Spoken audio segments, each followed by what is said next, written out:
Olá, a partir de agora você acompanha conosco mais uma edição do Painel Regional, sempre de segunda a sexta, ao vivo, à 1h30 da tarde, e uma reprise, você sabe também, às 20 horas, 8 da noite, e as participações importantes das personalidades da nossa região, personalidades do Brasil, que diariamente com você debatem, discutem, aprofundam os temas que fazem a pauta regional e os assuntos que são de interesse nacional também. Lembrando que você tem à disposição o nosso telefone, 3014-5281, ligue para cá, envie aí a sua pergunta, o seu comentário, tire as dúvidas aqui com os nossos convidados, não é? E tem também à sua disposição o nosso espaço pelas redes sociais, o facebook.com/Painel Regional TV, facebook.com/Painel Regional TV, também para enviar a sua mensagem aos convidados dessa edição do Painel Regional. Eu já aproveito para anunciar aqui com a gente, à minha esquerda aqui com muita satisfação, recebendo o advogado, o Dr. Matheus Cury, presidente do Conselho Penitenciário do Estado de São Paulo. Já em instantes também aqui conosco, à minha esquerda também, o jornalista Marcos Santana, editor adjunto do Jornal da Orla. E aqui à minha direita, o comentarista político, cientista político, nosso companheiro Fernando Wagner Chagas. Lembrando que aos finais de semana você tem sempre também um encontro conosco, aos sábados um encontro às 3 da tarde e aos domingos uma edição às 17 horas, 5 da tarde. Como sempre, na abertura, a gente destaca aqui os jornais que fazem parceria, não é, com o painel regional, como é o caso do DL, o Diário do Litoral, circulando pela cidade de Santos, por toda a região metropolitana, nesta quinta-feira. Está aqui a manchete do DL, que traz na capa Roda São Paulo, não respeita deficientes. Projeto implantado pela Secretaria de Turismo do Estado, e diz aqui a manchete, completando que a frota de turismo só tem 2 ônibus adaptados da região. Faço uma edição aqui para o nosso Matheus Cury, que passa ali ao Marcos Santana também, que já está conosco, né? E o Fernando Chagas recebe também a edição de hoje do DL, Jornal Diário do Litoral. Do mesmo grupo de comunicação, sempre também parceiro aqui do nosso painel regional. Aqui a manchete do Gazeta de São Paulo, que circula em todo o estado, região metropolitana e Vale do Ribeira também. Atentado em jornal mata cartunistas e policiais em Paris, né? O tenebroso terrorismo, mais uma vez, agindo, não é? E diz aqui o restante da manchete, 3 homens armados entraram nesta quarta-feira no jornal Charlie Hebdo e mataram pelo menos 12 pessoas, inclusive policiais, né? Há uma verdadeira caçada aos responsáveis por esse atentado, por esse crime, né? O Matheus recebe aqui, por favor, encaminha também ao Santana, o Chagas recebe também. Eu não tenho as últimas informações ainda lá da França a respeito de toda essa situação. A curiosidade, não é, que os 2 cidadãos lá apontados como responsáveis por esse crime, os 2 terroristas responsáveis por esse atentado, eram 2 muçulmanos que estavam já sendo monitorados pela polícia francesa, né? Então, se estavam sendo monitorados, algo de errado aconteceu por parte da polícia, né? A polícia deu uma folga e eles fizeram o que fizeram. Matheus Cury, obrigado pela presença com a gente aqui. Tudo bem? Prazer revê-lo. Tudo bem, eu que agradeço, é uma honra a participação e estamos aqui à disposição para falar um pouquinho sobre o sistema penitenciário de São Paulo. Também um abraço aos demais integrantes da mesa. Obrigado. Muito bem. Marcos Santana já conosco. Tudo bem, Santana? Prazer revê-lo, editor adjunto do Jornal da Orla. Tudo bem, boa tarde. Depois de um breve recesso aí para recarregar as baterias, estamos de volta aqui no painel regional. Perfeito. Fernando Chagas mais uma vez com a gente também, nosso companheiro, cientista político, participando novamente do painel. Tudo bem, Chagas? Tudo bem, um bom ano a todos, em especial aos telespectadores, né? E só ressaltar, né? No caso do atentado, que eu não vejo atentado, eu vejo um ataque mesmo, terrorista ao jornal Charlie Hebdo, né? Pegou no coração do que é mais sagrado numa democracia, né? O direito de livre expressão. É uma forma de intimidar os jornalistas que não cabe no Estado democrático de direito, e o jornalismo e, de uma forma geral, a polícia, a justiça não deve se render a esses fatos. Sem dúvida nenhuma, né? Inclusive a postura dos principais líderes do mundo inteiro unidos, né? Em defesa aí dos jornalistas, dos familiares, enfim, né? Um momento de dor para os parisienses, para os franceses, de maneira geral, né? É um ataque, na verdade é verdade isso mesmo, é um ataque certeiro à liberdade de expressão, né? Porque o jornal, na verdade, era um jornal crítico, né?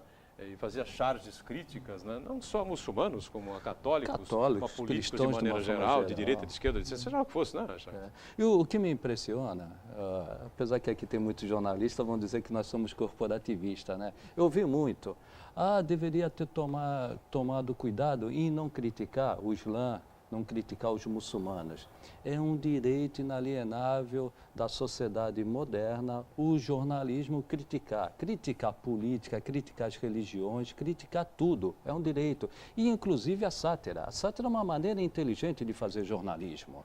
Uma maneira simples e que atinge diretamente o seu objetivo. Então, não, no meu modo de entender, não há nenhuma maneira de impedir do jornalismo se manifestar, seja contra a religião, seja contra... Mas nem contra, criticando religião, criticando política, criticando qualquer ação governamental. Até o Papa, que é carismático e muito querido por todas as nações, também é criticado, também foi matéria da charge do Charlie Hebdo. Então, não concordo com isso. O jornalismo ele tem que ter o direito de criticar.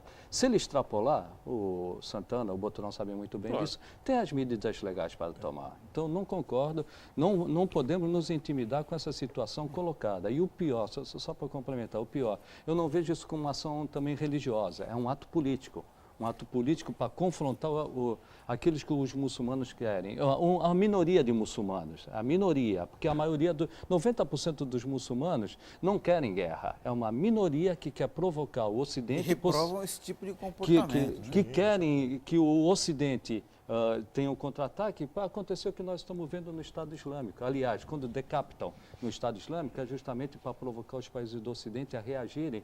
E a França tem cerca de 10% de muçulmanos, a grande maioria pacífica, só que eles querem pegar justamente os jovens para transformar nessa situação. Ataque terrorista é crime contra a humanidade. É verdade. Vamos dar sequência rapidamente à opinião do Santana e à opinião do Matheus Cury sobre esse tema aí, que horrorizou o mundo nesta quarta-feira, no dia de ontem, né? E lembrando sempre que está conosco diariamente, é o nosso Ione Furukawa, acompanhando você que participa via telefone, via redes sociais, com a sua mensagem, com a sua crítica, também fica aí à vontade, né? E, claro, com o seu questionamento, sempre importante para nós aqui no painel, né? Tudo bem, Ione? Olá, boa tarde, Boturão, boa tarde, convidados, boa tarde a você de casa que está nos assistindo.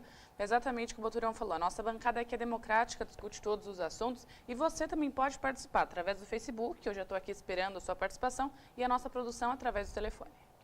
Pois é, realmente um ataque, como diz o Chagas, um atentado, como dizem outros por aí, né? Que acabou vitimando 12 pessoas, os jornalistas, os chargistas, e um ataque à democracia. E eu vi uma manchete hoje, Santana e Matheus, curiosa, né? Saudade da Guerra Fria, né? Você identificava o adversário. Hoje fica difícil, embora, né, informações que vêm de Paris dão conta de que os dois são irmãos, né? Sim, dois irmãos que são acusados de terem praticado esse crime, esse atentado, estavam sendo monitorados pela polícia secreta francesa. Alguma coisa aconteceu que fugiu das mãos e praticaram esse crime, né, Matheus? Normalmente, nesses casos de terrorismo, casos mais polêmicos, né? A polícia identifica rapidamente os autores do crime e acho que questão de horas esses dois rapazes devem ser presos. Concordo totalmente com o Fernando Chagas, acho que foi muito feliz em suas declarações. Realmente não se pode admitir qualquer tipo de atentado contra a liberdade de expressão, isso tem que ser rechaçado, todo mundo tem o direito à crítica, todo mundo tem o direito à livre expressão e se eventualmente o jornalista se exceder, existem leis para isso, né? E a pessoa prejudicada que busque os seus direitos pelas vias legais. Muito bem, Santana, para completar essa situação toda aí.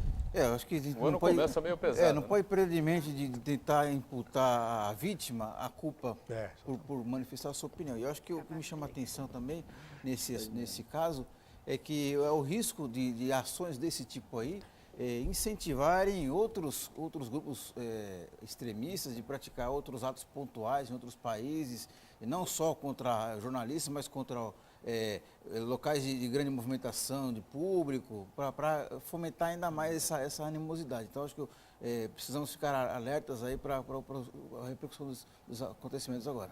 Por isso eu digo, não é um ato religioso, é um ato terrorista, ponto, não é religioso. O muçulmano não tem culpa disso, é uma minoria que se vale disso para impedir que a livre manifestação do jornalismo. E o Cury falou um ponto importante, esse ataque foi diferente dos outros, não foi suicida, foi planejado, eles mataram e fugiram. Normalmente esses ataques religiosos, que eu não digo religiosos, são terroristas, não são muçulmanos. Homem-bomba, essas coisas. Homem-bomba são suicidas, esses não são suicidas. Eles ainda mataram 2 policiais. Quer dizer, foi muito bem planejado. Tem que punir exemplarmente esse tipo de crime, né? E é um crime que eu digo, é contra a humanidade. E o que o Boturão falou, é um crime invisível, você não vê.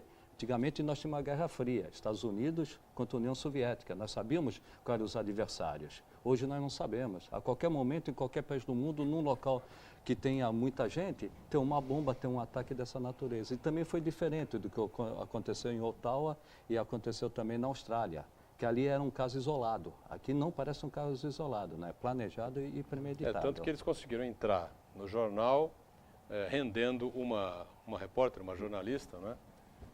Que entrava na redação, chegava ao jornal naquele momento, junto com a filha. Né? Eles dominaram a filha, automaticamente dominaram a jornalista. Foram as pessoas certas. Não foi aleatório, não foi, exatamente. Agora é impressionante, né? O que mais me impressiona é isso. Os 2 estavam sendo monitorados pela polícia secreta da França. Se estavam sendo monitorados, né, o que aconteceu? Né? Por que a polícia... Como é que desgarraram, né, da polícia secreta francesa? Isso realmente é algo que precisa ser compreendido e aprofundado, explicado um pouco mais, né, porque realmente gerou tudo isso que a gente está acompanhando aí. Nós temos algumas participações já, Ione, com relação a esse assunto, outros? Outros assuntos. O Fernando do Macuco ele já está perguntando para o Chagas. Como é possível distribuir renda com déficit e quem vai pagar essa conta no futuro? Realmente, é muito difícil distribuir renda com déficit, né? Nós vamos ter realmente um déficit real, se não tiver nenhuma maquiagem nas contas públicas, nós vamos ter um déficit, e esse déficit vai ser coberto com o Tesouro Nacional. Cobrindo com o Tesouro Nacional é dinheiro do contribuinte. A distribuição de renda, ela só vai continuar, que ela cresceu realmente nesses 12 últimos anos. Eu vou até além. A renda já vem crescendo desde o Plano Real. Desde o Plano Real, com o aumento do salário mínimo e com os programas sociais e o crédito, a renda realmente aumentou, vem aumentando, mas ela só vai se manter.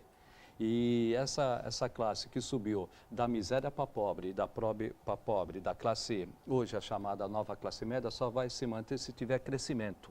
Se não tiver crescimento, vai todo mundo voltar para o estágio anterior. Para haver crescimento, precisa acertar as contas públicas, acabar com esse déficit, ter poupança, com poupança tem investimento, para investimento tem infraestrutura e produção. Então nós vamos viver num momento de 2015, infelizmente para os telespectadores, de muita paciência, muito sacrifício, para que depois de um ano que se fizesse ajuste, acabar com o déficit e gerar superávit primário, diminuir a dívida, nós temos investimento para partir, Boturão, a partir de 2016, com muito otimismo, o Brasil voltar a crescer.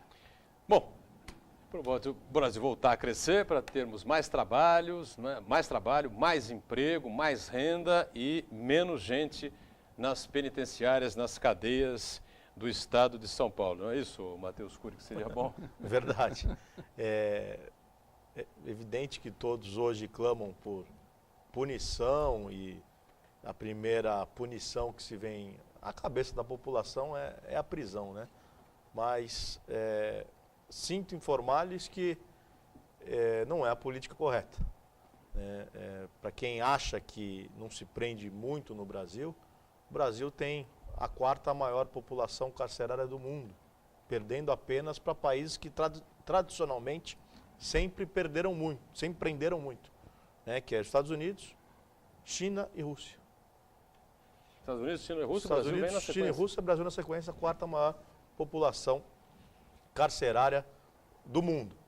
E cresce assustadoramente. Para vocês terem uma ideia, quando eu assumi a presidência do Conselho Penitenciário, em janeiro de 2012, a população carcerária do estado de São Paulo era de 180 mil presos. Hoje, 3 anos depois, a população carcerária do estado de São Paulo é de 220 mil presos. Então, crescimento de 40 mil presos em 3 anos. Pra você ter uma ideia, são 1.200 presos a mais por mês. A mais, não é que são presos 1.200 pessoas, são presos muito mais que isso. Nos últimos 3 anos? Nos últimos 3 anos. E justamente, Cury, quando a renda do brasileiro aumentou. Justamente quando a renda aumentou. E justamente, e foi justamente em 2011 que teve uma ampla reforma no Código de Processo Penal, possibilitando o pagamento de fiança a crimes que antes não se permitia a fiança e que os jornalistas e as pessoas falavam que isso esvaziariam as prisões, o caramba, que nada. O número de presos, ainda que a lei tenha sido readequada, o número de presos cresce assustadoramente. E é sinal de que a política de encarceramento, pelo encarceramento, não dá resultado. Além dos novos presos, os reincidentes, aqueles que são soltos, eles acabam voltando para a Não, cadeia quando flagrados, né? mais de 80%, porque não funciona. Prisão não funciona em lugar nenhum do mundo. Aqui, nas condições das nossas prisões, o índice de reincidência ultrapassa os 80%. Então é como enxugar gelo. O sujeito é preso, depois que ele cumpre pena ou é solto por um benefício, ele pratica novos delitos porque ele não teve qualquer chance de recuperação, qualquer possibilidade de recuperação. Ao contrário, os presos mais jovens, e se você entra na cadeia hoje, você vê que a absoluta maioria dos presos tem entre 18 e 24 anos. A média é essa. São presos muito jovens. É uma escola do crime ali?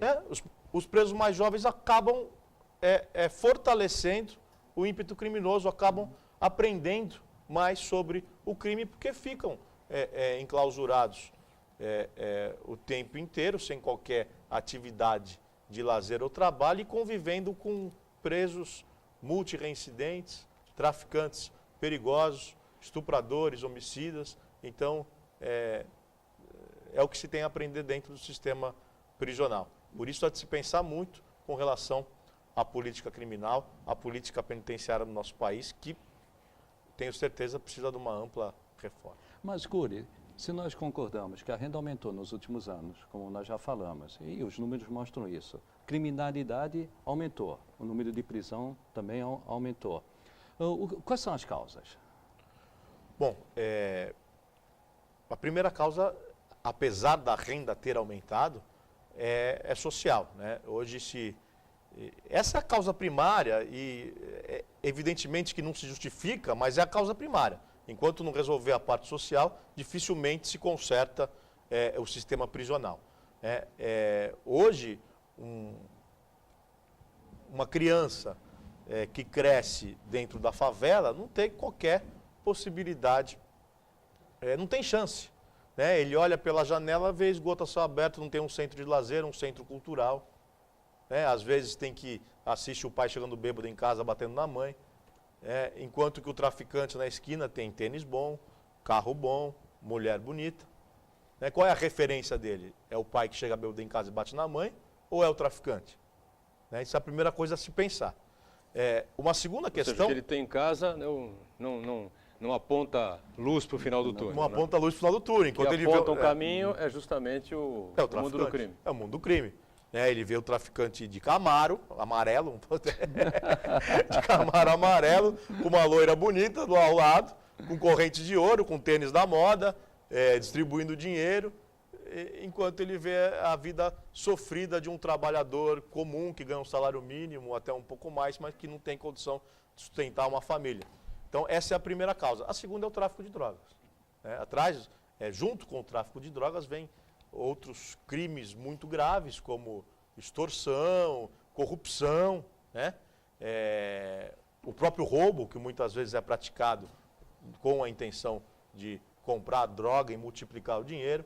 Então, atrás do tráfico de drogas também vem tantos outros crimes. E hoje a principal fonte de renda dos criminosos é o tráfico. E aí vem a questão da oportunidade de novo.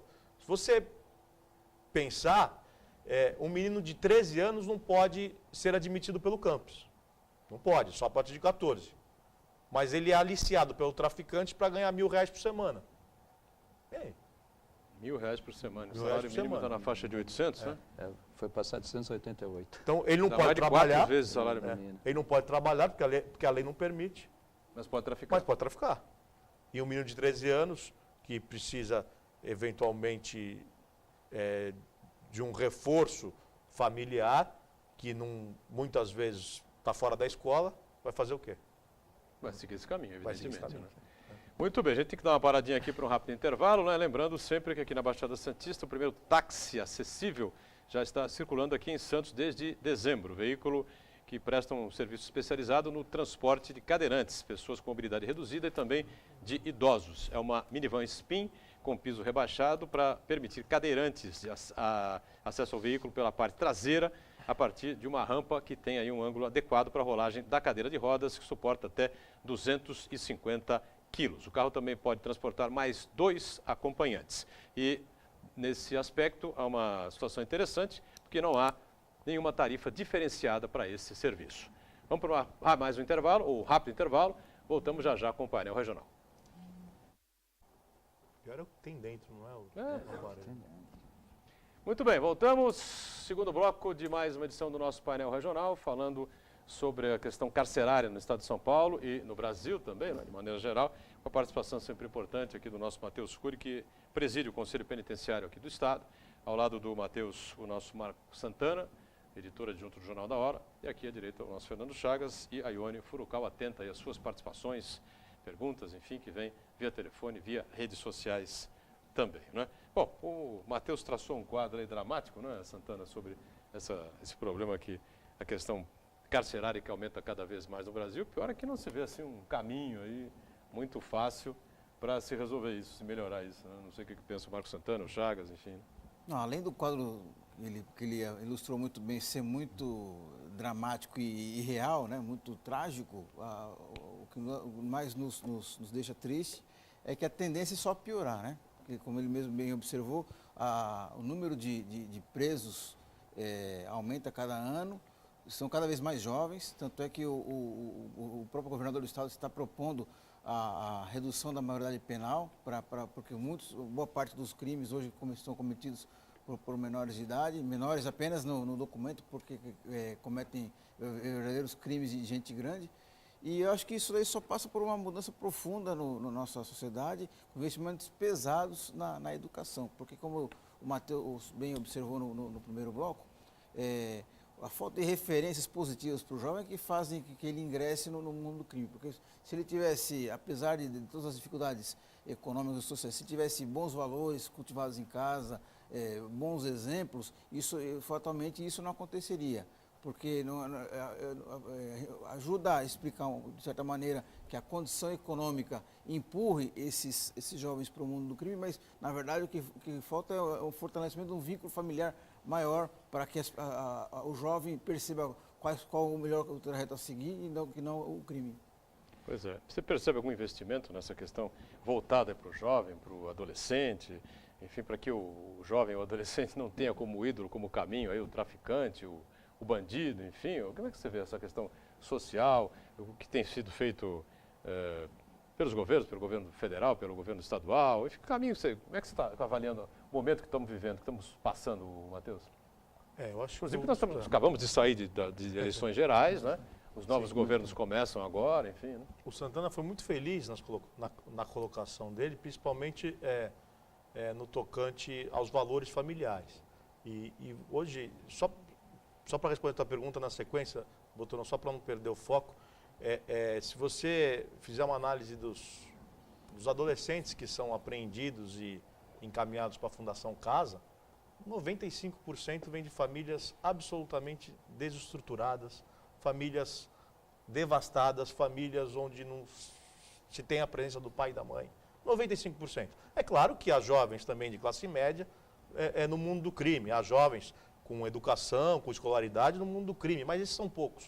Tá? Se você pegar tanto aqueles jovens internados na Fundação Casa, como aqueles que recém-ingressos do sistema penitenciário, 90% das famílias completamente desestruturadas, não tem pai nem mãe que dê conta, porque não tiveram o suporte familiar, não deram o suporte familiar. Com relação aos investimentos, eu não vejo investimentos por parte, principalmente do governo federal. O governo estadual ainda a gente, mas é muito pouco, a gente vê algum tipo de investimento. A própria Fundação Casa, que é a antiga FEBEM, mudou muito, tá? Tanto que o índice de reincidência na Fundação Casa é menor do que 40%. Ou Aí seja, a questão da educação, que que a Fundação Casa tem ensino profissionalizante, tem uma série, tem acompanhamento psicológico. Tanto é que um preso no sistema penitenciário comum custa cerca de R$2.000. E um adolescente preso custa R$15.000 Por mês? por mês. Um adolescente da Um FEBEM? adolescente da FEBEM. Por quê? Ou Fundação Casa? Da Fundação Casa. Por quê? Porque tem atendimento, acompanhamento psicossocial, tem ensino profissionalizante, não é o melhor dos mundos, porque muitos deles voltam para a criminalidade. Só que o índice de reincidência diminui. pela metade.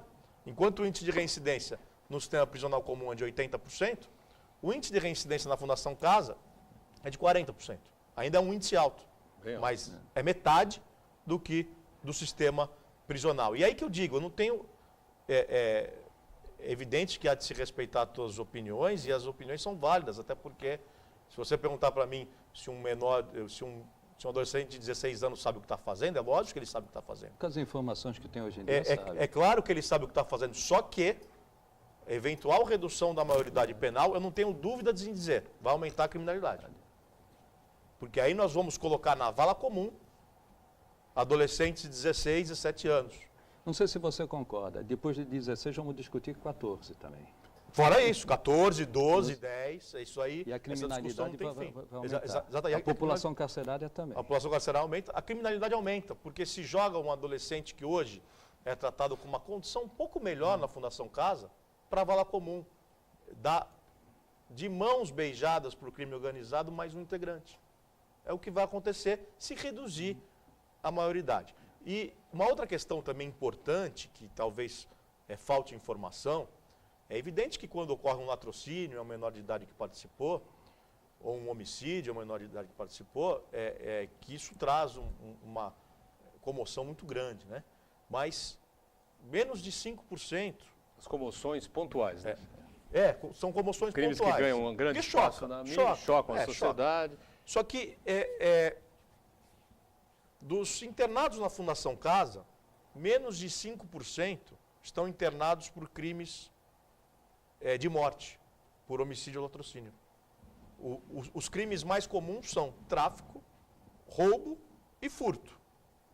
No tráfico e no roubo, que são os mais graves, o menor cumpre praticamente o mesmo tempo de internação que o maior na cadeia. Praticamente.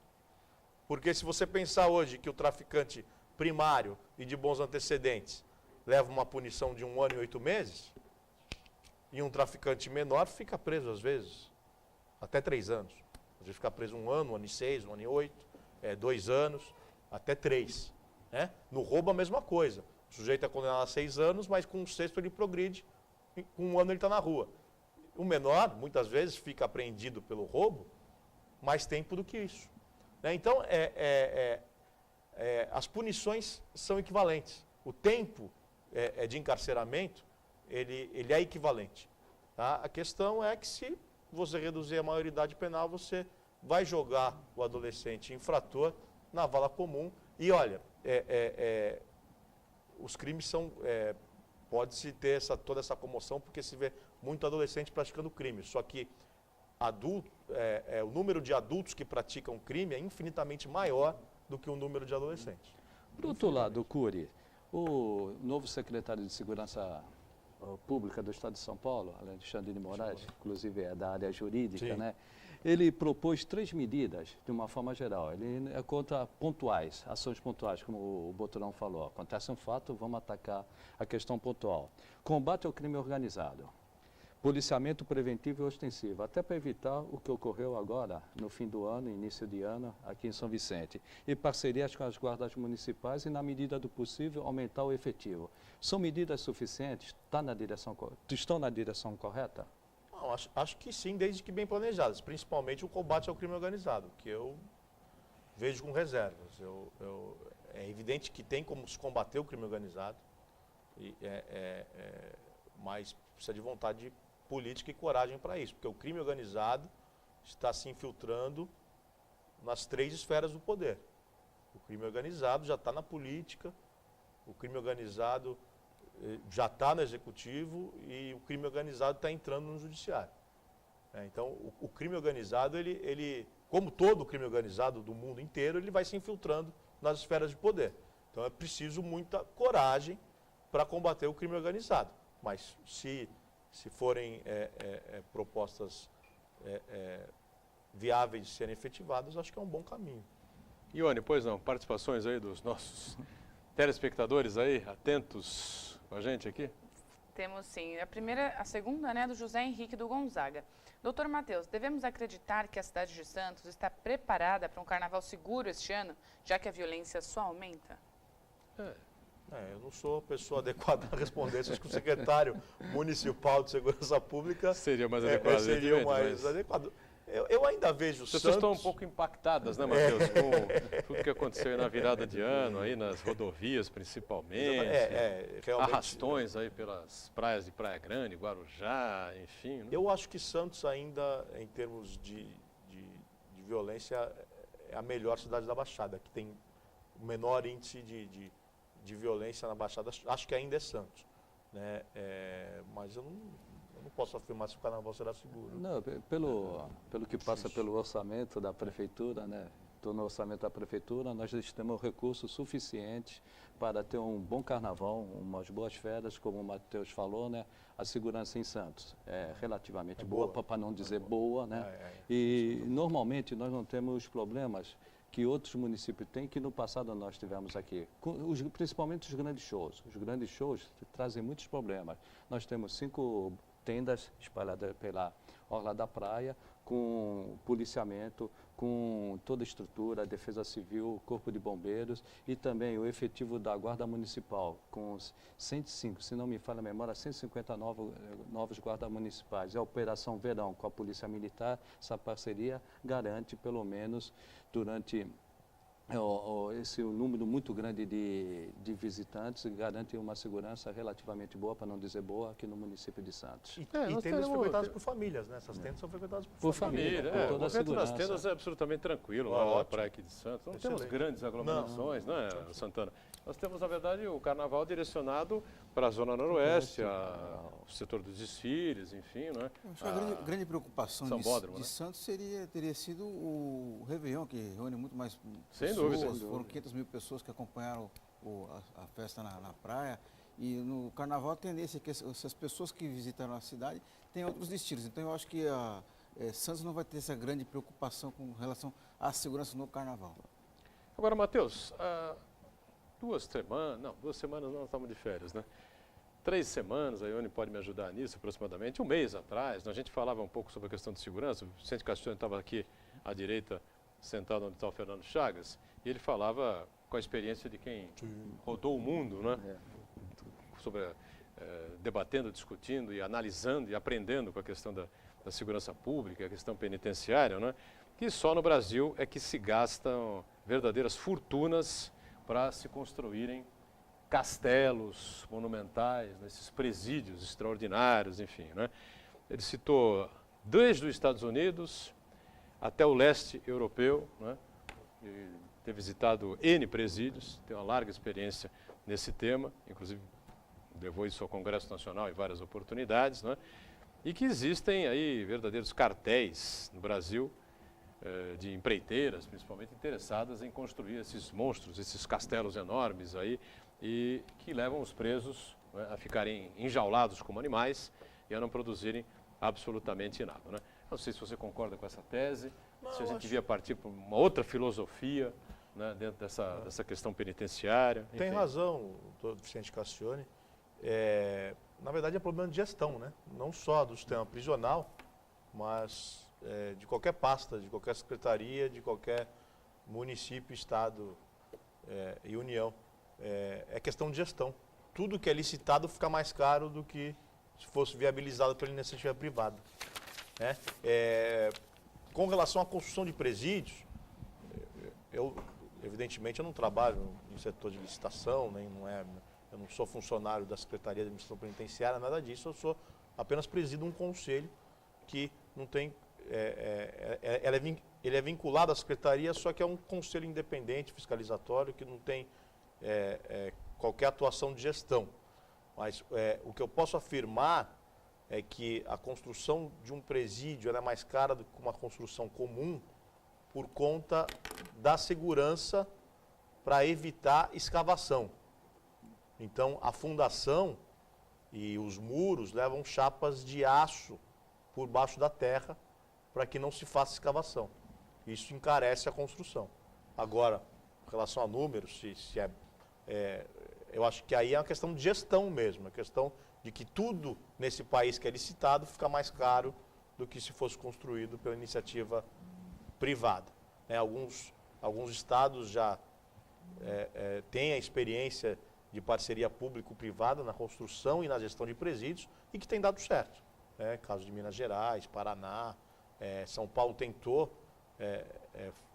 fazer essa licitação com a iniciativa privada para parceria público-privada, mas não tivemos interessados. Eu acho que talvez esse seja o grande problema do sistema prisional brasileiro, porque a política é a mentalidade do encarceramento, quer dizer, pelo menos enjaula o cidadão e tem duas consequências muito graves, principais, que primeiro que não reeduca de maneira nenhuma e outra maneira, não repara a sociedade de nenhuma maneira. Porém, em outros países existem outros modelos e que o preso, ele trabalha e ao mesmo tempo que ele mesmo se reeduca, ele oferece uma contrapartida à sociedade. Claro. Ele acaba produzindo, acaba contribuindo para a coletividade com o fruto do seu trabalho.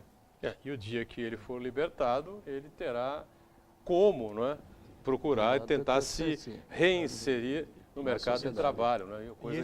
E esse encarceramento a todo custo, ele sai muito caro para a população, para a sociedade em geral. Porque a lei traz de forma inteligente a individualização.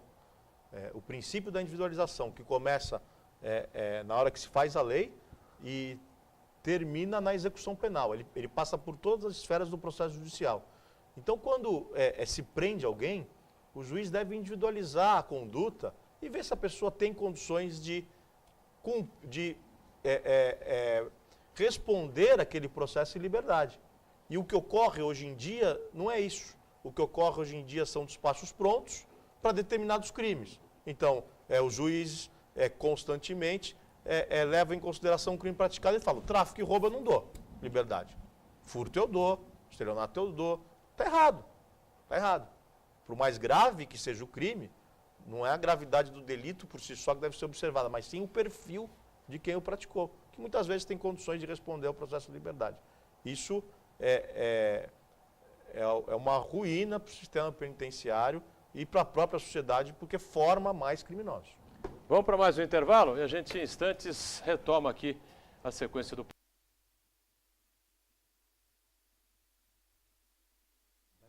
Muito bem, estamos no terceiro e último bloco desta edição do Painel Regional. A gente com prazer recebendo aqui à minha esquerda o doutor Matheus Cury, ele que é o presidente do Conselho Penitenciário do Estado de São Paulo, ao lado do nosso Marco Santana, também aqui com a gente o Fernando Chagas e a Ione Furukawa com a sua participação pelo telefone, pelas redes sociais também. Né? Antes da participação da Ione, as perguntas chegando, só essa questão que a gente fechou o bloco anterior, né, Chagas, falando sobre a ressocialização de presos, enfim. E fica um tabu que nós temos no Brasil, eu acho difícil de quebrar, não é, Matheus? O cidadão cumpre a pena, é colocado em liberdade. E para arrumar emprego? Pois é o chamado egresso do sistema prisional, aquele que cumpre a pena ou que recebe um benefício e é posto em liberdade. Tem poucas chances no Brasil. O preso aqui ele é estigmatizado, né? A própria sociedade condena. Mas aí cabe ao setor público, cabe ao governo do Estado, nesse caso, né?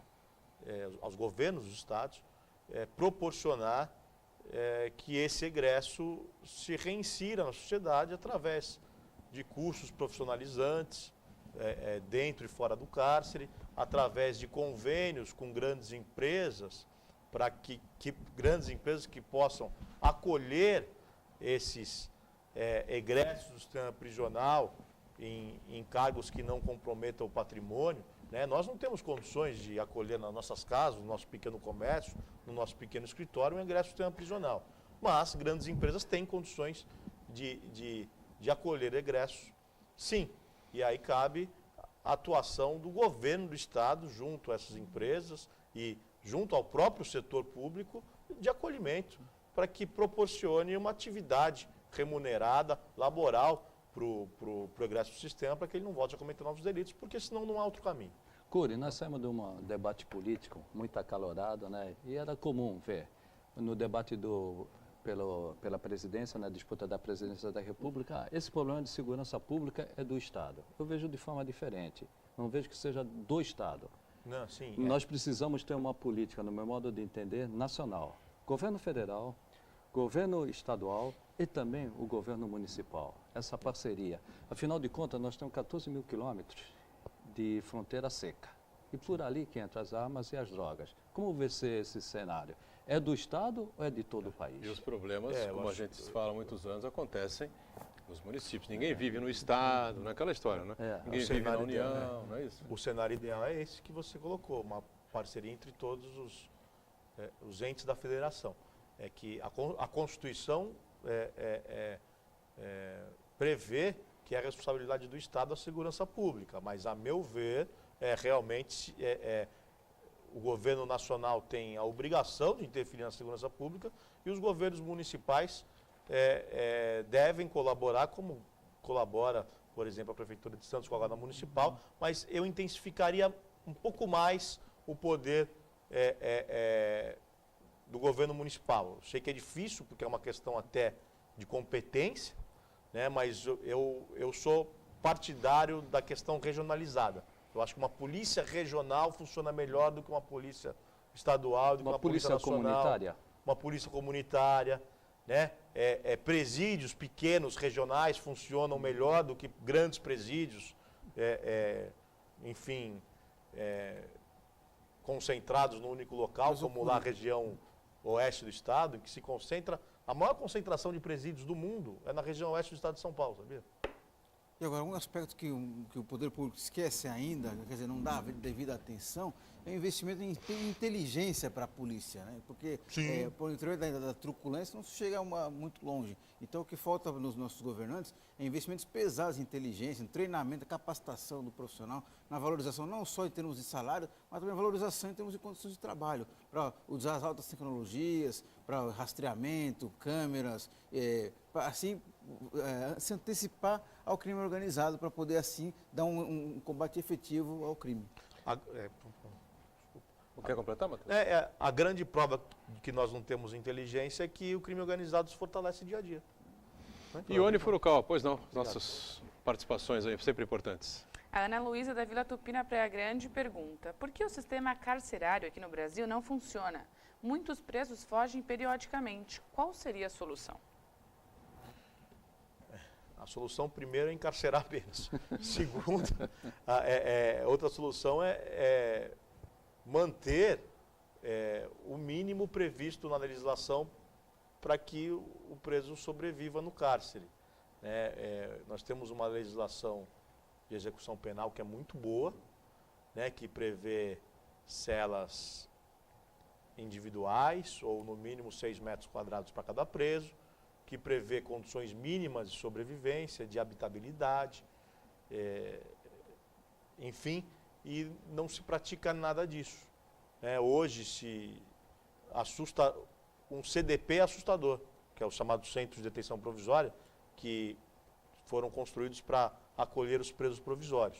O CDP de São Vicente, por exemplo, tem capacidade para 768 presos e tem 2.100 presos. Tem o triplo da capacidade. Então, são celas de 12 metros quadrados. É crônico isso, né, Matheus? Não se resolve nunca. São celas de 12 metros quadrados que abrigam 50 presos, às vezes, 45 presos em 12 metros quadrados. Enquanto um dorme, outro fica em pé. Outro fica em pé, exatamente. Ou dorme em pé, né? Não, fora que foi aquilo que eu disse aqui, entra aquele jovem primário de 18 anos que cometeu o seu primeiro delito, normalmente o roubo ou o tráfico, e se mistura com 40, 50 pessoas de alta periculosidade. Esse sujeito, em um mês, ele está aliciado pelo crime organizado. Então, enquanto não... primeiro, encarcerar menos, e segundo, dar condições aos encarcerados com atividades laborais e condições mínimas de sobrevivência no cárcere para que ele possa se ressocializar. Prender menos. Quais seriam os crimes que deveriam ser essencialmente cadeia?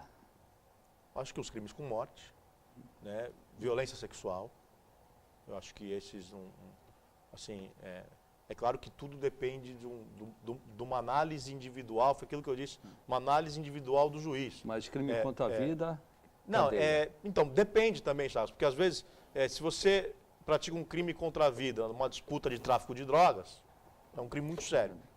Agora, se você acaba, eventualmente, matando alguém por uma razão passional ou por uma discussão mais acalorada, é diferente. É diferente. O único crime, isso tem estudos, o único crime que qualquer pessoa pode cometer é um homicídio. O sujeito pode dizer, eu nunca vou traficar droga, nunca vou roubar ninguém. Agora, você não pode dizer que nunca matará alguém. Eu acho que eu nunca vou matar alguém. Acidentalmente pode acontecer. Pode acontecer. Né? Então, por isso que depende da análise individual do magistrado para concessão ou não da liberdade. Agora, evidentemente, um crime praticado por motivo torpe, por motivo com meio cruel, por motivo egoístico e etc., eu acho que tem que ser severamente punido e muitas vezes não há outra solução senão o encarceramento, assim como também os crimes sexuais. Né? Cury, um assunto muito polêmico. Eu sei que os criminalistas são contra. Porém, eu defendo uma outra tese, não encarcerar. Crime contra a ordem tributária, crime contra a administração pública, crime contra a administração pública, a popular corrupção, que nem sempre é corrupção, né? Você é contra encarcerar? Eu sou contra encarcerar, devolver o dinheiro. Desvio de dinheiro público, devolver. Agora, os criminalistas são favoráveis ao Mas encarceramento. enquanto não devolver o dinheiro, fica preso. Fica preso. Mas devolver o dinheiro... É discutível. É discutível, então, é a minoria, essa tese é a minoria. Mas eu acho que você tem uma certa razão, uma certa lógica, porque eu tenho certeza que ia doer muito mais para o Zé Disseu mexer no bolso do que deixar ele encarcerado 1 ano. É justamente nesse sentido. E para aquela turma toda. Eles pagaram a multa através de uma vaquinha que fizeram dentro do partido. Nas redes Só sociais. que essa multa não é ressarcimento de dinheiro público. Não. Essa multa ela é uma sanção penal. Ela não é a devolução do dinheiro público eventualmente desviado. Ela não é um ressarcimento do dano. Se me permite, Chagas, eu vou discordar, Chagas, pelo seguinte, porque senão isso aí vai acabar, na verdade, incentivando que se pratique a corrupção. Porque o corrupto vai pensar, o máximo que vai acontecer, eu tenho que devolver o dinheiro, então não vai para mim, eu vou tentar então. Então eu acho que não, eu acho que tem que ser devolvido o dinheiro, pagar a multa por ter praticado o ilícito e ser encarcerado, sim. Porque aí temos que ter prisões exemplares para evitar o incentivo que outras pessoas pratiquem o mesmo ato. E essa tese eu defendi ainda mais depois do que houve no Mensalão. Havia o grupo político, o grupo de marketing e o grupo financeiro. O grupo político já está solto. Está respondendo, está preso, mas está preso em casa. O grupo de marketing e o grupo financeiro estão presos. O que aconteceu com o Paulo Roberto Costa, da Petrobras, e o doleiro Youssef, né? Chegaram à conclusão que ia sobrar para eles. Ia sobrar para eles. É melhor fazer a delação premiada, detonar tudo, então, sair livre. Mas a delação, a meu ver, também é um instituto odioso. Porque a delação, veja bem, foi melhor para eles, não tenha dúvida. Só que a delação, primeiro ponto, o Estado admite a sua falência. Né? O Estado admite que não tem condições de investigar e de ir atrás dos criminosos. Porque ele precisa da ajuda de um criminoso também. Não é ajuda de testemunha que está em sigilo, não. É a ajuda de uma pessoa que praticou o crime para desvendar, para investigar. Isso demonstra uma falência. E outra, é um absurdo você dizer que o sujeito vai devolver 280 milhões, né, e se livrar de um eventual encarceramento. Se ele está devolvendo 280, ele deve ter mais de 1 bi guardado. E esse é do segundo escalão. Esse é do segundo escalão. Não é do primeiro escalão. Então, se ele admite de cara devolver 280 milhões, imagina o que não tem de dinheiro por trás disso, e ele evita a punição do encarceramento num crime gravíssimo. Né, num crime gravíssimo, porque quando se fala em desvio de dinheiro público, se vê o quê? Fila nos hospitais, se vê falta de educação, se vê tudo isso. Mobilidade urbana. Tudo isso Agora, eu acho que a delação ela tem que ser vista, ela não pode ser desvirtuada, ela não pode ser vista como um perdão. Deve ser apenas um atenuante, um pequeno atenuante da pena, não um perdão, porque senão vai acabar analisando e... Ela é uma atenuante. Parece que vai ser compensar... Não vai extinguir a punibilidade, não vai ser absolvido pela delação. É uma atenuante, mas não vai mais ficar preso. Não vai mais ser condenado à prisão. Vai ser condenado com uma redução de pena e possivelmente uma substituição da pena privativa de liberdade por uma prestação de serviço à comunidade. E só para encerrar rapidamente, Boturão, porque eu defendo muito a devolução do dinheiro. Que esse é fundamental. O fundamental.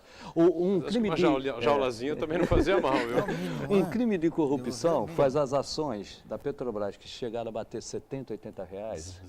Essas ações valendo hoje R$8. Olha o prejuízo que causou para a Petrobras, para o Brasil. Então, o prejuízo que a corrupção causa é muito grande, principalmente financeiro, econômico, e até para a imagem da maior empresa do Brasil, que é a Petrobras. Eu até entendo, acho que entre o encarceramento e a devolução do dinheiro, se você tivesse que optar, né, só tem um jeito, não adianta, tem que optar. Ou vai devolver o dinheiro ou o cara vai ficar preso. Eu optaria pela devolução do dinheiro. Mas, havendo a possibilidade de uma cadeiazinha, uma jaulazinha para esses caras, viu? Vai bem, viu? Ione Furukawa, pois não? A Genaína do Gonzaga pergunta: o saldo de crimes e prisões nas festas de fim de ano foram maiores ou menores que na temporada anterior? A polícia conseguiu cobrir a noite da virada com eficiência aqui na cidade? Aqui em Santos me parece que sim. Tivemos alguns episódios aí isolados, uma briga, coisas assim e tal, mas nada de excepcional. O grande problema que persiste, que aliás é a nossa capa do Jornal da Hora de quinta-feira, que é com relação aos assaltos sistemáticos nas rodovias, né? Que parece que é o crime anunciado, que não foi apenas nessa temporada. Temos notícias de anos atrás, o mesmo tipo de crime. A polícia diz que se esforça para coibir esse tipo de crime, mas pelo que a gente percebe, os resultados estão aí, não tem sido suficiente. Eu acho que nós temos que cobrar das autoridades mais empenho, né, nessa questão, usar a inteligência que eu citei anteriormente, na investigação, fiscalização eletrônica dos locais mais perigosos e ir atrás dos bandidos, né? Muito bem, a capa do Jornal da Hora, citada pelo Marcos Santana. Eu acabei não apresentando o jornal na abertura, porque nós tivemos um problema aqui interno com o Marcos Santana. Eu fiquei meio atrapalhado aqui, mas o Cury recebe aqui o Jornal da Hora desta quinta-feira, nosso parceiro também bissemanal, como o Fernando Chagas também, né? Esse aqui foi preso Esse cara ontem. Foi preso, né? Esse cidadão foi preso aqui. Agora, como é que vai prender os outros, né? Ione, pois não, mais alguma participação? Não? Por hoje só. Só as participações já foram bastante significativas e bastante importantes. É um problema colocado, a gente traz sempre aqui o Matheus Cury de tempos em tempos para falar sobre o sistema prisional, o sistema carcerário, e esperemos, né, que tenhamos melhora. Maurício é irmão dele. Matheus Cury, prazer receber você, sucesso e até uma outra com a gente aqui. Obrigado, viu? O prazer é meu, Edgar, obrigado pela oportunidade, estamos à disposição. Santana, espero que resolva o problema rapidamente. Estamos torcendo aqui por isso. Obrigado, Chagas. Valeu, mais uma. Um abraço. Obrigado a Ione, sempre conosco. É você que acompanha o painel regional de segunda a sexta ao vivo, 1h30 da tarde, com a reprise às 8 da noite. E nos finais de semana, a gente se encontra aos sábados, 3 da tarde, e nos domingos, às 17 horas, 5 da tarde. Obrigado. Tchau.